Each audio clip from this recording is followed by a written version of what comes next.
We're nearly in the 20th century, Millie. We're not cavemen anymore. We have knowledge and enlightenment in this new age of reasoning. How could you do such a thing? Pregnant at 16. How could you be so stupid? You never gave me no guidelines, even when I asked for them. Isn't that what parents are for? Oh, I gave you a book to read that clearly set out and explained everything. It made no sense, and I didn't get a chance to read it with all the chores you were making me do. I make you do those chores so one day you will make a good wife for someone, but you've gone and spoiled all that now. Look,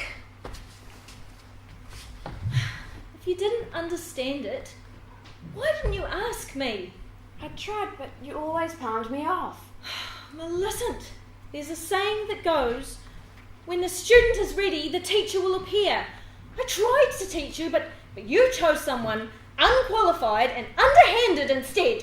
But Morven's very nice. That's enough about Morven. You won't be seeing him again.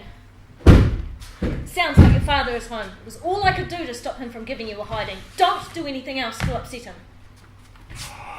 Hello, dear. Yeah. How's your day at the stockyards? It's hard. Bloody hot out there. Sorting out the stock. You've worked up a thirst then. Don't start on me. I will drink what I want when I feel like it. No one's going to tell me what to do. I was just trying. Trying, all right? One of your great assets, that, isn't it? Drives me to drink. I suppose I should be indebted to you for that, at least. Speaking of debt, the grocers won't give us any more credit. Well then, you're going to have to be a little more frugal in your spending then, aren't you? Hello, Father. Hello. Can't you be a little more engaging than that? She is your daughter. She has brought disgrace on this family!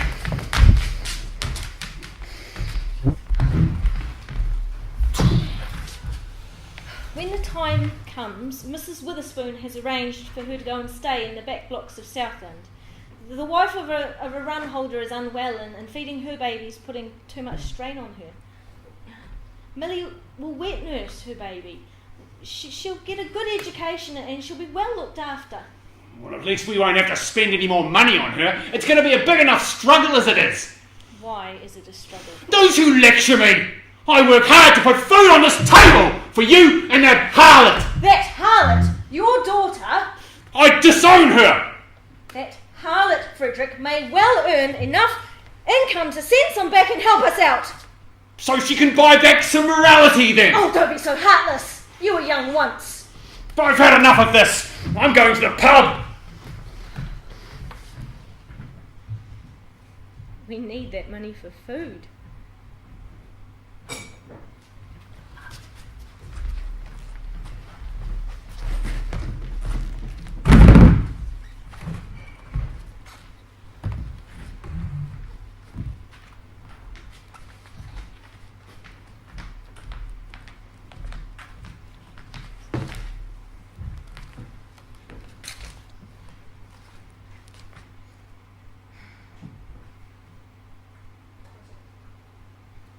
Luckily, the weather has improved for your trip home. I consider this my home now, sir. Millie, don't forget what your parents have sacrificed for you. I'm going out to prepare the horse and gig. Whoever meets you at the railhead, only hand your wages to your mother. We can't have your father drinking it all away. Yes, sir. Until you reach 21, what you earn is technically your father's. But the Married Women's Property Act stipulates that if you hand it personally to your mother, it becomes hers. Yes, sir. Millie, go and see the governess and see if she has any more clothes for you to take home to your family. And don't forget to take the mutton scraps. Yes, ma'am. No, ma'am. In that order. This depression makes it hard for families to make ends meet. Without the so-called head of the household abdicating his responsibility and drinking away his earnings whenever he gets a bit of work at the sale yards. How he can show his family so little regard is beyond me. He will be forever poor. He has the mindset of poor people everywhere to stay on this path. But he can choose his own destiny. But to subject his nearest and dearest to poverty is morally indefensible. Unfortunately, his family share the same plight as many others. They say their pub do a roaring trade on sale days. It was a good move on yours to create an account at the bank to put some of Millie's wages into. Her future husband will respect her more if she has something invested. It will take the pressure off him somewhat and show that she is careful with her earnings and financially literate. And the amount you set aside for her dowry will put her in a strong position. It's not a huge amount, but she is a deserving girl, and true to our Quaker roots, we have seen that she has had a good education. All in all, she will make a good catch for some lucky man.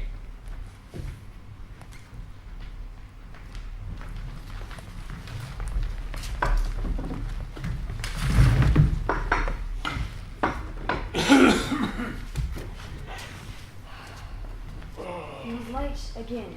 Where are his priorities? Certainly not with his family. Show some respect for your father, Millie. Respect. He was the one who didn't show respect. Otherwise, he would have kept my arrangements. Millicent! You have all the forgiveness of an earthquake. I'm leaving until the tremors stop. So your favourite haunt, no doubt, where your priorities really lie. Oh, that's right. I'm off to my flash fancy la-di-da office. Millie, I wish you weren't so aggressive in the dealings with your father. I know he has his weaknesses. He does love you. It wounds him when you attack him like that.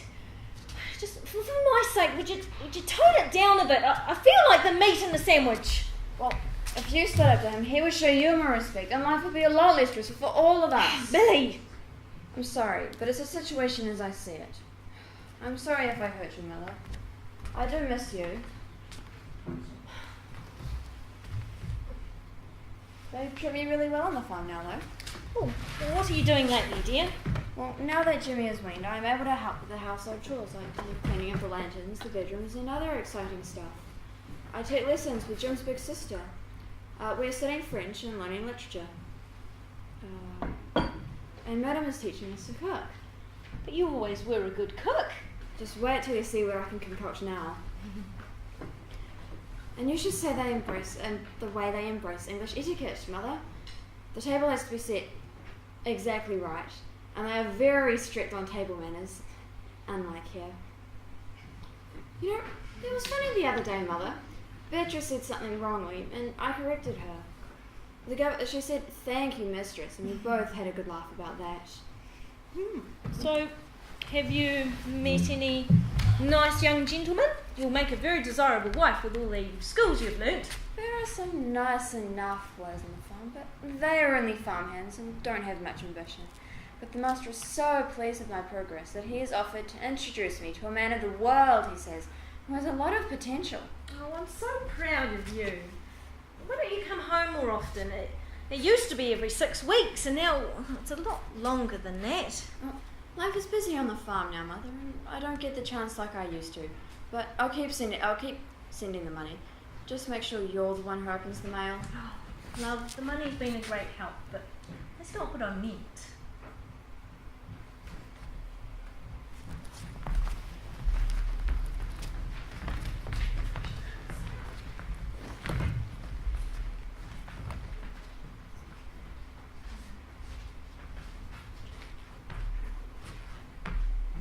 How did the fencing go?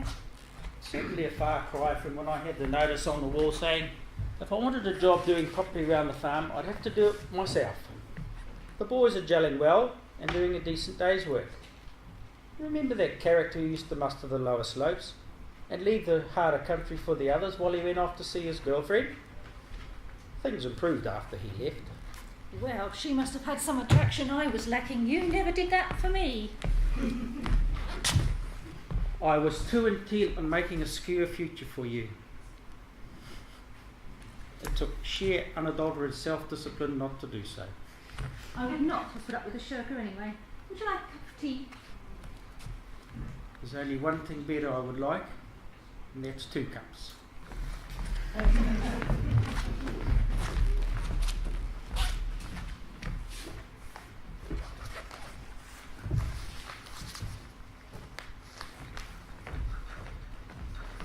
Well, look at this. Albert's won himself a scholarship. I knew he had it in him, and that Millie would be a great asset. Hasn't she come a long way? What a difference from that shy, inarticulate wretch that arrived here ostracised by society into the fine young girl she's blossomed into today. Her intellect was never in question, but it took some digging to uncover certain aspects of it. I wish we could tell everybody of our success story. No, your name mustn't be mentioned outside this family. Societies nowadays are so fickle. If people knew we'd taken in a naughty girl and treated her as one of our own, it would besmirch our reputation. But you arranged for her to be married in church, so surely you assume God has forgiven her and that society will follow. It's a nice touch, though, that she helped out in the very school you donated land to the Riverton community to build it on. Every child, whether male or female, deserves the right to a good education. It was appalling that the girl had no formal schooling before she came here. She was taught in looking after her siblings and in housework and cooking, so in those areas she was very well advanced. The irony of the situation is that it was her misdemeanor that kept her family clothed and fed. If she had not had that illegitimate child at that particular time, her family could have starved. I shudder to think what might have happened to them all.